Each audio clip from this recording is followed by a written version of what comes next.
అందరికీ నమస్కారం. మొన్న కొద్ది రోజుల క్రితం సాక్షిలో ఈ హంద్రీనీవా గురించి ఒక డిబేట్ పెట్టి పూర్తిగా ఎవరేం చేశారు, అలాగే రాయలసీమ ప్రాజెక్టులకు కూటమి ప్రభుత్వం ఏం చేసింది, జగన్ ఏం చేసింది అనే దాని మీద ఒక చర్చా కార్యక్రమం లాగా ఏర్పాటు చేశారు. దాన్ని సాక్షిలో లైవ్ కూడా పెట్టారు. అనుకోకుండా సాక్షికి ఒక విపత్కర పరిస్థితి ఎదురైంది. దాంతో తక్కువ సాక్షిలో లైవ్ కట్ చేయటమే కాకుండా వాళ్ళ నేత మాట్లాడినటువంటి కొన్ని మాటలను కూడా తొలగించేశారు. అయితే అది లైవ్ కాబట్టి అప్పటికే లైవ్లో వచ్చేసి ఉంది కాబట్టి కొంతమంది దీన్ని ఆల్రెడీ కట్ చేసి పెట్టడం వల్ల అసలు విషయం బయటకు వచ్చింది. ఏంటంటే విశ్వేశ్వర్ రెడ్డి, వైసీపీ నేత అయినటువంటి విశ్వేశ్వర్ రెడ్డి మాట్లాడుతూ అసలు ఎవరు ప్రాజెక్టులకు మేలు చేశారు, ఎవరికి రాయలసీమకు మేలు చేశారు అనేది మాట్లాడుతూ ఆయన వైసీపీ నేత అయినప్పటికీ కూడా కూటమి ప్రభుత్వమే చాలా చేసింది, మనం గత 5 ఏళ్ల పాటు డిఫెన్స్లోనే ఉన్నాం, మనం ఏమీ చేయలేకపోయాం, కానీ బాలకృష్ణ హిందూపురానికి ఇప్పటికే 3,000 కోట్ల రూపాయలు ఈ ప్రాజెక్టులకు తీసుకొచ్చారు. రీసెంట్గా ఇరిగేషన్ మినిస్టర్ కూడా కొంత అమౌంట్ని 1,100 కోట్ల రూపాయలు ఇరిగేషన్కి వాళ్ళు ప్రకటించడం జరిగింది.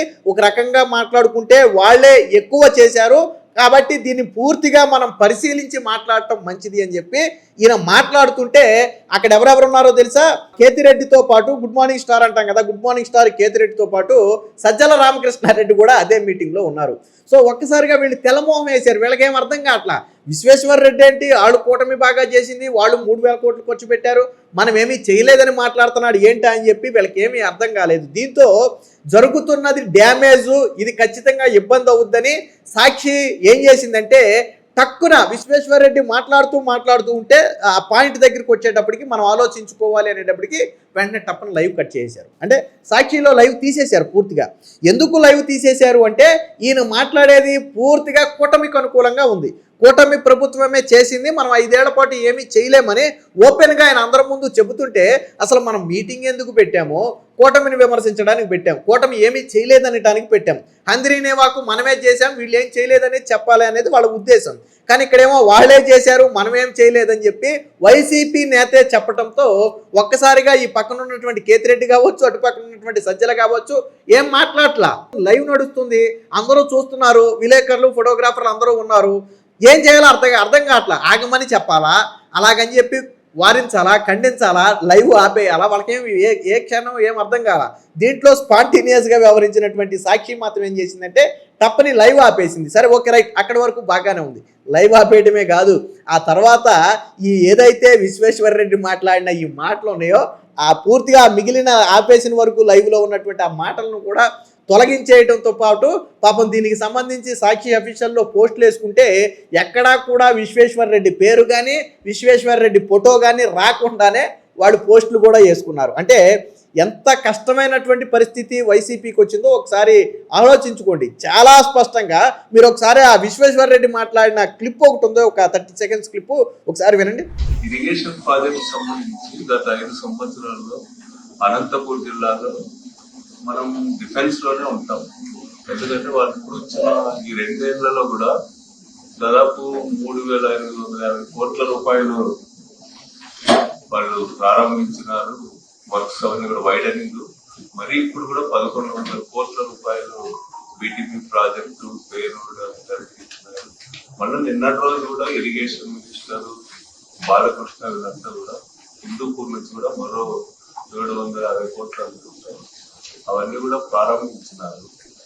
అనంతపూర్ జిల్లా, కర్నూలు జిల్లాకు మాత్రమే పరిమితమై హంద్రీనీవా ఉపయోగించుకోవడానికి అవకాశం అనేటువంటి ఉంది. కానీ వాళ్ళు డబ్బులు ఖర్చు పెట్టాం, మనం డబ్బులు మన 5 ఏళ్ల హయాంలో ఖర్చు పెట్టలేదు అనేటువంటి.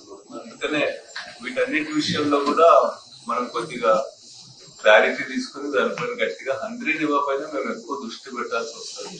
సో విన్నారు కదా, ఈ అనంతపురానికి సంబంధించి ఇరిగేషన్ ప్రాజెక్ట్ విషయంలో గత 5 ఏళ్ళు మనం డిఫెన్స్లోనే ఉన్నాం. ఈవెన్ ఇప్పుడు కూడా కూటమి ప్రభుత్వం వచ్చిన తర్వాత 3,000 కోట్లకు చిల్లరకు పైగా ప్రభుత్వం ఖర్చు పెట్టింది. ఈవెన్ బాలకృష్ణ వచ్చిన తర్వాత విరివిగా నిధులు తీసుకొచ్చారు. నిన్న కాక మొన్న ఇరిగేషన్ మినిస్టర్ వచ్చినప్పుడు కూడా కొంత అమౌంట్ వీటికి ఇచ్చారు. కాబట్టి ఈ విషయాలన్నీ మనం ఒకసారి పూర్తిగా బేరీజ్ వేసుకుని అంచనా వేసుకుని మాట్లాడితే మంచిది అన్నట్టుగా విశ్వేశ్వర్ రెడ్డి చెప్తే ఇప్పుడు నేను ఎక్కడైతే ఇది ఆపేశానో అక్కడ సాక్షి లైవ్ ఆపేసింది. సో అందుకని ఈ ఒక్క ముక్క మాత్రమే వచ్చింది. ఆ తర్వాత విశ్వేశ్వర్ రెడ్డి ఏం మాట్లాడాడు అనేది ఎందుకు రాలేదు అంటే సాక్షి లైవ్ ఆపేసింది. అంటే సొంత పార్టీ నేతలే లైవ్లో వైసీపీ ఏమీ చెయ్యలేదు అని వాళ్ళ పార్టీ నేతలే చెప్పడం అనేది వైసీపీకి మింగుడు పడని అంశంగా మారింది. సో ఇది ఇప్పుడు సోషల్ మీడియాలో అతిపెద్ద చర్చగా మారింది. ఇప్పుడు హంద్రీ నేవా గురించి వైసీపీ మాట్లాడుతుంటే వైసీపీ సోషల్ మీడియాలో టీడీపీ, జనసేన, బీజేపీ ఏం చేస్తున్నాయి? మీ నాయకుడే చెప్పాడు హంద్రీ నేవాకి కావచ్చు, లేదా అనంతపురానికి కావచ్చు, లేదా రాయలసీమకు కావచ్చు, ఎవరేం చేశారో మీ నాయకుడే చెప్పాడు, ఈ వీడియో వినండి అని చెప్పి ఈ వీడియోని కౌంటర్గా వాళ్ళకేస్తున్నారు. ఇది వైసీపీకి పాపం మింగుడు పట్ల. ఇప్పుడు ఈ డ్యామేజ్ని ఎలా కంట్రోల్ చేయాలో కూడా వాళ్ళకి అర్థం కాక ఈ విశ్వేశ్వర్ రెడ్డి మాట్లాడిన మాటలకు వివరణ కూడా ఇవ్వాల. పోనీ ఆయన ఆ ఉద్దేశంతో మాట్లాడాడు, ఈ ఉద్దేశంతో మాట్లాడాడు అని కానీ, కనీసం విశ్వేశ్వర్ రెడ్డి మాట్లాడిన దాంట్లో వాస్తవం లేదని కానీ, లేదా అది ఆయన వ్యక్తిగతంగా మాట్లాడాడు, పార్టీకి సంబంధం లేదని కానీ ఎక్కడా కూడా వైసీపీ కౌంటర్ ఇవ్వాలి. ఎందుకంటే దీన్ని ఎక్కడా రచ్చ చేస్తే మళ్ళీ దీని మీద చర్చ జరుగుద్దు, ఎక్కడ దీన్ని అధికారంలో ఉన్నటువంటి కూటమి ప్రభుత్వం గట్టిగా ప్రజల్లోకి తీసుకెళ్తే ఎక్కడ మనకి డ్యామేజ్ జరుగుద్దు అనే ఒక భయంతో వైసీపీ చేసినటువంటి పరిస్థితి. అందుకని నేను అన్నా ఒక వింత పరిస్థితి ఎదురైంది ఏంటంటే, పాపం బహుశా ఎప్పుడు సాక్షి అనుకోని ఉండదు లైవ్ ఆపేయాల్సి వస్తుందని. బేసిక్గా ఏంటంటే నెల్లూరు ప్రజలు జగన్మోహన్ రెడ్డి మీద కొద్దిగా యాంటీగా ఉన్నారా అని ఒక అనుమానం. గతంలో కూడా జగన్మోహన్ రెడ్డి 1-2 సందర్భాల్లో నెల్లూరు వెళ్ళాలని ప్రయత్నం చేస్తే అక్కడ జనం రాకపోతే విఎఫ్ఎక్స్ ఎడిటింగ్ ద్వారా జనాన్ని చూపించే ప్రయత్నం చేసి లైవ్లోనే 2-3 సార్లు దొరికిపోయారు. సో అప్పట్లో కూడా దీన్ని సోషల్ మీడియాలో గట్టిగా ట్రోల్ చేశారు. బహుశా మరి ఎందుకనో నెల్లూరుకి జగన్మోహన్ రెడ్డికి కొద్దిగా దూరం అయితే పెరిగినట్టుగా ఉంది. ఈవెన్ ఇప్పుడు సొంత పార్టీ నేతలు అదే నెల్లూరు గడ్డ మీద మనం ఏం చేయలేదు, కూటమి ప్రభుత్వం చేసింది, మనం ఆలోచించుకుని ఇలాంటివి మాట్లాడాలి అని సొంత పార్టీ నేతలే చెప్పటం, అది కూడా జగన్మోహన్ రెడ్డి సామాజిక వర్గానికి చెందినటువంటి నేతలే చెప్పడంతో ఇప్పుడు వైసీపీ పరిస్థితి ఎలాగుందంటే కక్కలేక మింగలేక అన్నట్టుగా ఉంది. ఈ హంద్రీ నేవా గురించి మాట్లాడాలంటే అంటే నేనేమంటానంటే ఇది సొంత పార్టీ నేత అభిప్రాయమే ఎలా ఉందంటే ప్రజల అభిప్రాయం ఎలా ఉంటుంది? సాధారణంగా ప్రజలకు అవగాహన ఉంటుంది కదా, ఎవరు వచ్చిన తర్వాత ప్రాజెక్టు పనులు జరుగుతున్నాయి, ఎవరు వచ్చిన తర్వాత సాగు త్రాగునీరు అందాయి, ఎవరు వచ్చిన తర్వాత ప్రాజెక్టులకు నిధులు విడుదల చేస్తున్నారు అనేది స్థానిక ప్రజలకు అవగాహన ఉండదా? మనకంటే వాళ్ళకి ఎక్కువ అవగాహన ఉంటుంది. మనం అంటే అప్పుడప్పుడు అటు ఇట్లో చూసి మనం మాట్లాడుకుని తెలుసుకుంటాం. బట్ స్థానిక ప్రజలకు మేలు జరిగిందా లేదా, రైతులకు మేలు జరిగిందా లేదా అనేది స్థానిక ప్రజలకు తెలుస్తుంది. సో ఇక్కడ సొంత పార్టీ నేతలే కూటమి ప్రభుత్వం చేసింది, మనం ఏం చేయలేదు, గత 5 ఏళ్ళు మనం డిఫెన్స్లోనే ఉన్నాం అని స్వయంగా సొంత పార్టీ నేతలే చెబితే మన ఆ భావన ప్రజల్లో ఉండదా? సో విశ్వేశ్వర్ రెడ్డి చేసింది తప్పేం కాదు, వాస్తవానికి ప్రజల్లో ఉన్నటువంటి అభిప్రాయాన్ని ఆయన వ్యక్తపరిచాడు. సరే ఎవరో ఒకళ్ళన్నా వ్యక్తపరచకపోతే జగన్మోహన్ రెడ్డి వైసీపీ పార్టీ ఇలాంటి వాళ్ళు అప్పుడప్పుడు వాస్తవాలు చెబుతూ ఉండాలి వాళ్ళ పార్టీలో. కాకపోతే దురదృష్టం ఏంటంటే వాస్తవాలు చెప్పే వాళ్ళని వాళ్ళ పార్టీలో ఎక్కువ రోజులు ఉండేవారు. సో విశ్వేశ్వర్ రెడ్డి విషయంలో చూడండి, సాక్షి లైవ్ కట్ చేశారు, ఆయన వాయిస్లు మొత్తం తొలగించారు. ఆయన మాట్లాడిన దాని గురించి సాక్షిలు ఎక్కడ పోస్ట్ కూడా ఇలా. అంటే అంటే నిజాలు చెప్పే వ్యక్తులకు వైసీపీలో స్థానం లేదు. కాకపోతే ఇదే ప్రజాభిప్రాయం. ఆయన ఏమీ పార్టీకి వ్యతిరేకంగా లేదు, ఆయన ఏమీ జగన్మోహన్ రెడ్డిని వ్యతిరేకించిన వ్యక్తి కాదు. స్టిల్ ఈ రోజుకి వైసీపీతో జగన్మోహన్ రెడ్డితో ఉన్నటువంటి వ్యక్తియే. కానీ మాట్లాడింది మాత్రం నిజం కదా, స్థానిక ప్రజల అభిప్రాయం కదా అది. ఆయన అంతటా ఆయన చెప్పింది కాదు కదా, ప్రజల అభిప్రాయం కదా అది. సో దాన్ని యాక్సెప్ట్ చేసే పరిస్థితి వైసీపీకి లేదు, ఆత్మ పరిశీలన చేసుకునే పరిస్థితి వైసీపీకి లేదు. దాని గురించి నిజాలు చెప్పే వ్యక్తి లైవ్ కట్ చేశారు. అయితే ఏమవుతుంది, లైవ్ కట్ చేస్తే 10 మందికి చూసే వాళ్ళకి తెలియకుండా చేయగలదురేమో తప్ప లబ్ధి పొందిన వాళ్ళకి తెలియకుండా చేయగలరా? మీరు రాష్ట్రంలో సాక్షిని చూసే వాళ్ళకి తెలియకుండా చేయగలదురేమో, బట్ అక్కడ స్థానికంగా లబ్ధి పొందినటువంటి రాయలసీమ ప్రజలు కావచ్చు, నెల్లూరు ప్రజలు కావచ్చు, హిందూపురం ప్రజలు కావచ్చు, వాళ్లకు తెలియకుండా చేయగలరంటే చేయలేరు ఖచ్చితంగా. సో ఇది ఇప్పుడు సోషల్ మీడియాలో ఒక హాట్ టాపిక్గా మారింది. సొంత పార్టీ నేతలే ఏమీ చేయలేదని చెప్పడం అనేది వైసీపీకి కొంచెం ఇబ్బందికర పరిస్థితిగా మారింది. సో సాధారణంగా ప్రాజెక్టుల గురించి వైసీపీ ఎంత తక్కువ మాట్లాడితే అంత మంచిది. ఎందుకంటే వాళ్ళ హయాంలో మేము ఇదిగో ఈ ప్రాజెక్టు పూర్తి చేశామని చెప్పుకున్న ప్రాజెక్ట్ లేదు.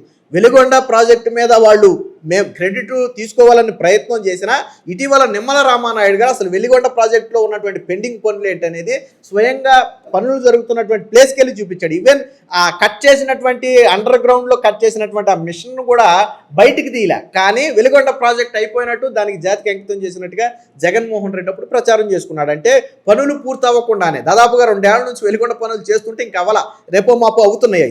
కానీ వాళ్ళు క్రెడిట్ తీసుకునే ప్రయత్నం చేశారు.